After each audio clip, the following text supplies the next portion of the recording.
রাজধানীর মিরপুরের শেওড়াপাড়ায় চলন্ত মোটরসাইকেলের চালক সাজিদ চৌধুরী রাফির মাথায় ইট নিক্ষেপের ঘটনায় টানা ১৩ দিন মৃত্যুর সঙ্গে পাঞ্জা লড়ে আজ সোমবার সকালে ঢাকা মেডিকেল কলেজ হাসপাতালে আইসিইউতে চিকিৎসাধীন অবস্থায় মারা গেছেন তিনি।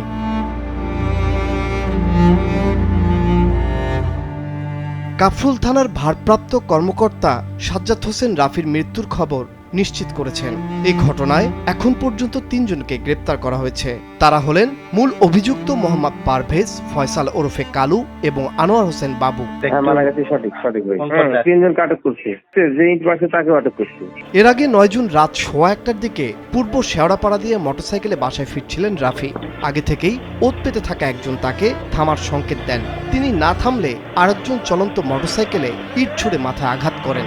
এতে রাফি রাস্তায় পড়ে যান। পরে তাকে একটি অটোরিকশা করে নিয়ে যাওয়া হয় ঢাকা মেডিকেল কলেজ হাসপাতালে।